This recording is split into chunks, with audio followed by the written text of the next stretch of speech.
Kembali dengan kisah seram. Langsung saja subrek, dan ini dia kisahnya.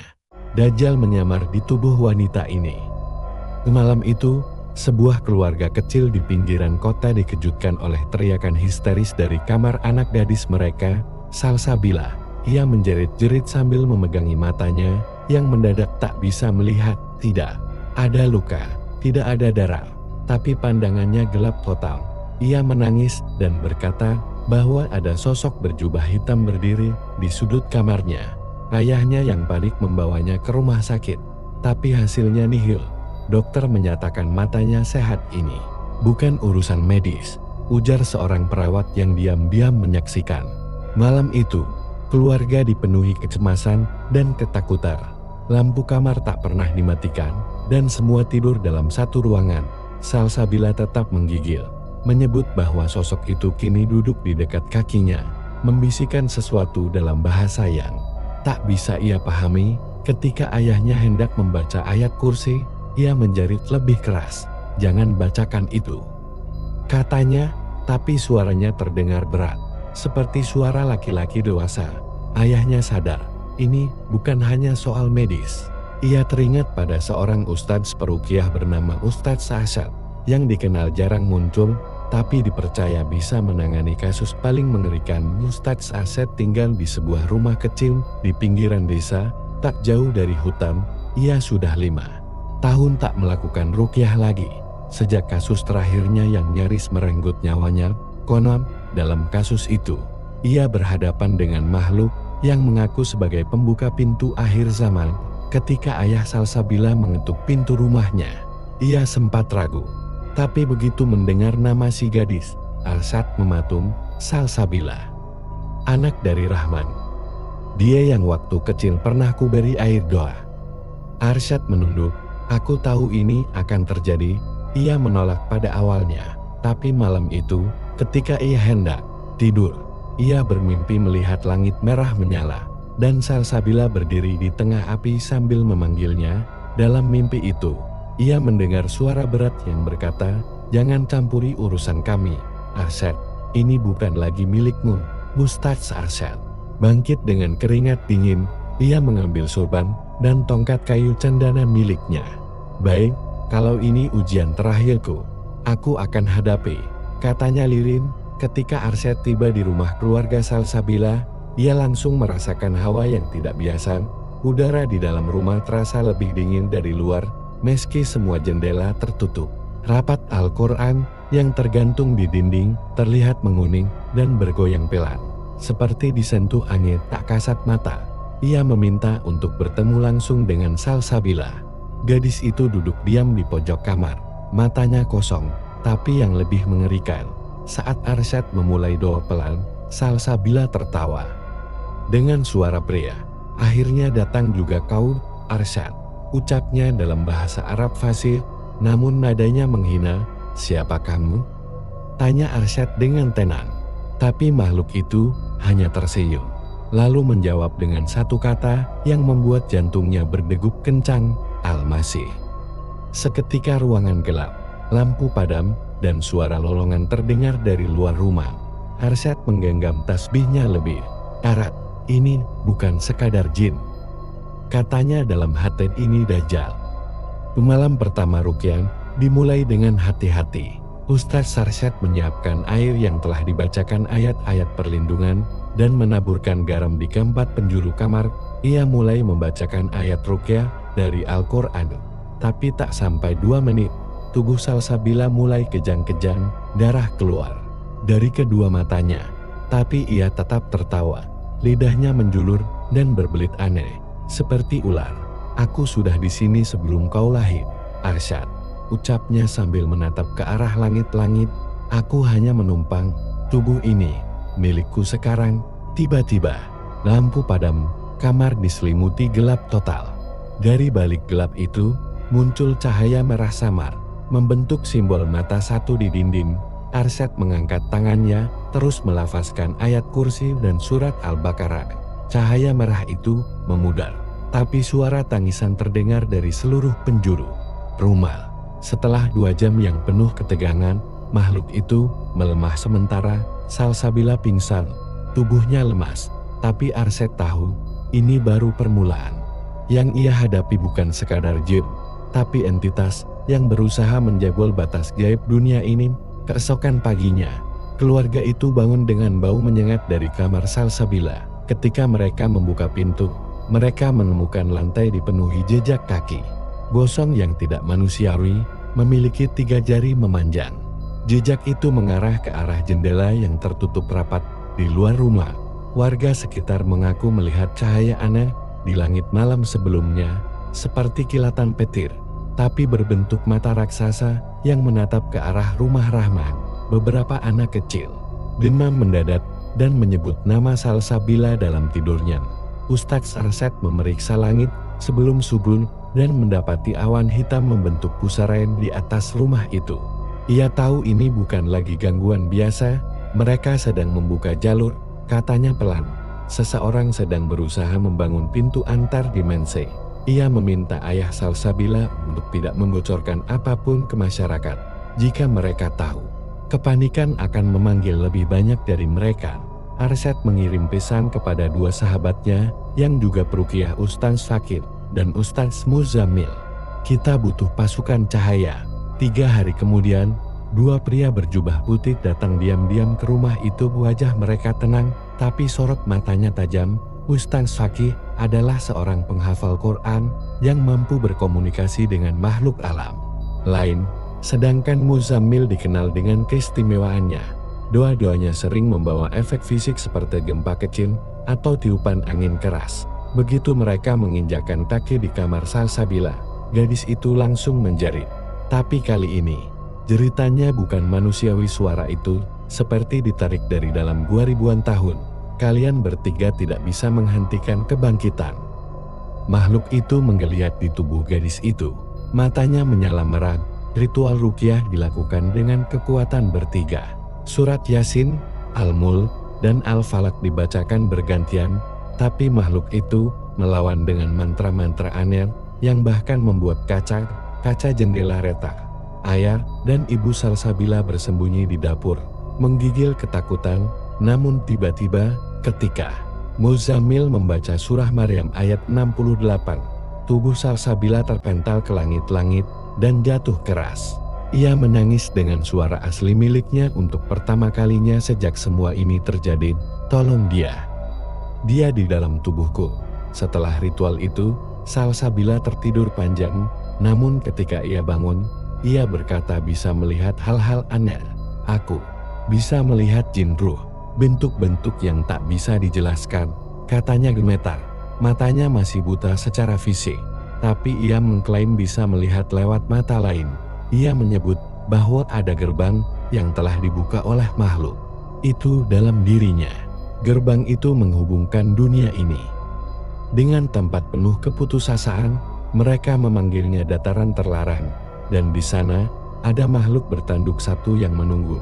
Ustaz Arset meminta detail, dan saat Salsabila menyebut deskripsi, tempat itu tanah hitam, langit merah, suara jeritan abadi Fakir dan Muzammil saling berpandangan. Itu alam sihir akhir zaman. Tempat di mana Dajjal dikurung sebelum diizinkan keluar. Ketiga ustadz itu mulai menyadari satu hal yang mengerikan. Tubuh Salsabila mungkin sedang dijadikan wadah inkarnasi, dan bukan hanya gangguan ini adalah proses kedatangan. Arsyad, Fakir, dan Muzammil melakukan musyawarah. Mereka memutuskan untuk melakukan perjalanan spiritual ruqyah maknawiyah masuk ke dalam kesadaran ruhani Salsabila untuk menutup gerbang yang telah terbuka. Ini berbahaya, karena mereka harus meninggalkan tubuhnya dalam kondisi tidur dan masuk lewat ayat-ayat tertentu. Sebelum melakukan itu, mereka berpuasa 3 hari, memurnikan diri, dan membaca zikir malam tanpa henti. Ketika tiba waktunya, mereka duduk membentuk lingkaran, menggenggam tangan, dan membaca doa dari surah Al-Isra. Kesadaran mereka ditarik masuk ke dunia yang bukan dunia. Tanahnya hitam seperti arang terbakar, dan langit dipenuhi awan seperti darah. Di kejauhan, mereka melihat bangunan tinggi berbentuk mata satu. Dari dalamnya keluar ribuan makhluk hitam, berjalan ke arah mereka, dan di tengah gurun itu, Salsabila berdiri sendirian, matanya menyala putih. Cepat, aku tak bisa bertahan lama. Ketika mereka mencapai Salsabila di gurun hitam itu, tiba-tiba pasir terbelah, dan sosok raksasa bermata satu muncul. Tingginya setinggi menara, tubuhnya berselimut kain api, dan dari mulutnya keluar suara ribuan jeritan manusia, "Kalian bukan tandinganku." Raungnya, Fakih maju dan membacakan surah Al-A'raf ayat 179 dengan suara lantang. Setiap ayat melukai tubuh makhluk itu seperti disiram asam, tapi dari belakang muncul puluhan makhluk kecil seperti lintah terbang, menempel di tubuh ketiganya, berusaha menghisap nur cahaya mereka. Salsabila mulai menjerit, tubuhnya seolah kerangkat ke udara dan ditarik ke bangunan mata satu itu. Arsyad tak sempat berpikir, ia melompat mengejarnya, meneriakkan ayat Ruqyah Kubra. Dunia di sekitarnya mulai runtuh, pasir berubah menjadi wajah-wajah orang mati, gerbang hampir terbuka sepenuhnya. Teriak Muzammil, jika Dajjal sampai keluar lewat tubuh Salsabila, dunia ini akan berubah. Sementara itu, di dunia nyata, tubuh Salsabila mulai menggigil hebat. Ibu dan ayahnya tak bisa berbuat apa-apa, darah mulai mengalir dari hidung dan telinga Salsabila. Ia bicara sendiri dalam bahasa Aram kuno. Di dinding kamarnya muncul tulisan dengan darah. Perjanjian telah ditekan. Sementara di alam ruh, Arsyad dan yang lain berhasil menarik Salsabila dari tarikan energi gelap, tapi sang makhluk utama menyeringai. Perjanjian ini dibuat bahkan sebelum kalian mengenal kitab suci. Katanya, ia menunjuk Salsabila, tubuh ini terpilih bukan karena kelemahan, tapi karena keturunan. Arsyad terkejut, ia bertanya, apa maksudmu? Dan makhluk itu menjawab, neneknya adalah wanita yang dulu menyelamatkan seorang nabi palsu. Dia membawa darah Laman. Salsabila ternyata adalah keturunan seorang wanita yang pernah melindungi seseorang yang mengaku nabi palsu di masa lampau. Ada warisan spiritual dalam darahnya, sebuah kutukan turun-temurun yang kini dimanfaatkan untuk menghentikan kutukan. Mereka harus mengetahui awalnya, maka mereka memasuki dimensi waktu rohani. Melalui doa khusus dari kitab Imam Ghazali, dunia berubah. Mereka tiba di masa ratusan tahun lalu, di sebuah gurun tandus tempat seorang nabi palsu disembah oleh orang-orang buta huruf. Di sana mereka menyaksikan nenek moyang Salsabila, seorang wanita muda yang jatuh cinta pada nabi palsu itu dan melindunginya dari kematian. Ketika ia wafat, arwahnya terikat oleh kekuatan jahat yang disembah oleh si nabi palsu, yaitu sang pembohong akhir zaman. Darah itu terus mengalir, melewati generasi demi generasi, hingga akhirnya bersemayam dalam tubuh Salsabila yang sensitif terhadap alam gaib. Makhluk itu hanya menunggu waktu yang tepat untuk bangkit. Kini, Arsyad tahu, tidak cukup hanya mengusir jin biasa, mereka harus menyucikan darah, memutus warisan, dan mengakhiri ikatan zaman dulu. Dalam naskah kuno di perpustakaan pesantren tua, Fakih menemukan doa pemutus warisan ruh jahat. Tapi doa itu hanya bisa dibaca dalam keadaan suci total, di tempat yang tidak tersentuh jin, sebuah musala tua di atas bukit yang dikenal sebagai Wadi Khidr. Perjalanan ke sana bukan tanpa gangguan. Di jalan, mereka diserang oleh binatang aneh, kabut hitam yang menyesatkan arah, dan bahkan bayangan keluarga sendiri yang menyesatkan mereka. Ini adalah ujian iman. Di Wadi Khidr, mereka berdoa semalam suntuk, doa pemutus kutukan dibacakan, dan mereka melihat cahaya putih keluar dari tubuh Arsyad, membentuk tameng melindungi Salsabila. Namun pada detik terakhir, langit menggelap, dan suara sang Dajjal terdengar di seluruh lembah. Kalian pikir ini cukup? Aku belum keluar, tapi aku telah mengintip dunia kalian. Malam itu, semua orang yang pernah berinteraksi dengan Salsabila mengalami mimpi yang sama. Dalam mimpi itu, langit dipenuhi mata. Mata yang menangis darah, mata yang berbicara, mata yang menatap, hingga jiwa terasa terkupas. Beberapa orang bangun dalam keadaan kerasukan. Bahkan ustaz-ustaz dari luar kota yang mengetahui kasus ini mulai mengalami mimpi serupa. Dajjal sedang menyentuh alam sadar manusia melalui jalur mimpi, ujar Fakih. Di rumah Rahman, suara ayat suci saja sudah tidak bisa diputar. Al-Quran yang didekatkan ke tubuh Salsabila malah terbakar ujungnya. Maka diputuskan, ruqyah terakhir akan dilakukan di dalam gua, tempat suci yang dipercaya sebagai tempat persinggahan para wali. Namun gua itu berada jauh di pegunungan, dan untuk ke sana mereka harus berjalan kaki melewati hutan larangan yang dikenal dengan nama rimba nurani terbalik. Rimba itu seperti cermin terbalik. Siang terasa seperti malam, hati yang bersih tersesat, hati yang kotor bisa melihat jalan. Ini adalah ujian jiwa dan batin. Mereka bertiga masuk sambil membaca surat Al-Kahfi. Setiap langkah menguji kesabaran. Terdengar suara dari masa lalu masing-masing, dosa yang pernah dilakukan, janji yang dilupakan, rahasia yang ditutupi. Semua itu menyerang jiwa mereka. Arsyad hampir tersesat ketika tiba-tiba melihat almarhum ibunya memanggil. Tapi ia sadar, setan bisa menyerupai apa saja, tapi tak bisa meniru cinta sejati. Mereka berhasil keluar dari hutan setelah 3 hari tubuh lelar, tapi semangat semakin besar. Gua terlihat di kejauhan, dan mereka membawa Salsabila dengan tandu. Malam terakhir akan tiba. Di dalam gua, hawa panas menyelimuti, padahal gua itu dikenal sejuk. Ternyata, tepat tengah malam, dinding gua membentuk pola mata satu yang berdarah. Udara berubah jadi belerang. Dajjal mulai keluar sedikit demi sedikit, menggunakan Salsabila sebagai pintu. Tubuh Salsabila tak bisa ditahan lagi. Ia melayang, mengeluarkan suara ribuan makhluk. Ustadz Arsyad berdiri tepat di bawahnya, lalu mengangkat tangannya, membaca surah Salsalah.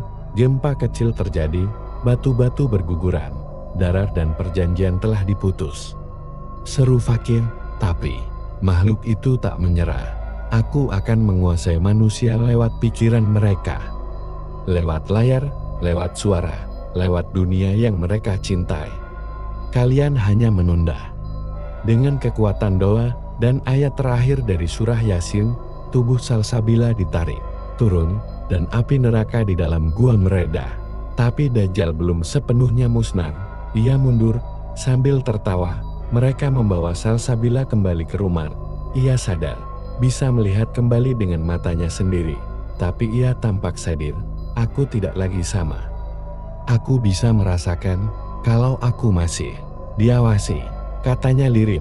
Arsyad menyuruhnya banyak berzikir dan meminum air dari mata air Wadi Haidar yang mereka bawa. Ia akan terus dijaga oleh 3 orang itu, dan rumahnya dijadikan tempat zikir harian. Warga mulai tahu sedikit demi sedikit, dan menyebut Salsabila dengan banyak gelar. Wanita terselamatkan, wanita terpilih, atau gadis pemecah gerbang. Tapi Arsyad tahu, ini belum selesai. Karena sesuatu masih berdenyut dalam dinding kamar Salsabila. Sesuatu yang tidak mati, hanya sedang menunggu waktu. Beberapa minggu setelah itu, Salsabila mulai mendapat mimpi aneh. Ia melihat dirinya berdiri di padang mahsyar, tapi dalam bayangannya, matahari terbit dari barat. Dajjal berdiri di tengah umat manusia. Ia melihat dirinya dikejar, lalu diselamatkan oleh sosok berjubah putih tanpa wajah. Ketika waktu itu tiba, kau harus memilih, menyembunyikan kebenaran atau membayarnya dengan nyawa. Salsabila terbangun sambil menangis. Ia menuliskan mimpinya di buku catatan yang disimpan Arsyad. Catatan itu dipenuhi simbol-simbol langit dan nubuat.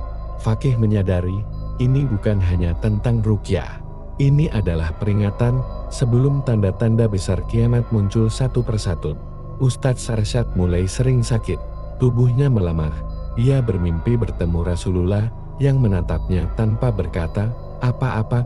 Tapi dari wajah itu, Arsyad tahu, tugasnya akan segera selesai. Satu malam, saat sedang mengaji, ia melihat bayangan besar lewat di langit.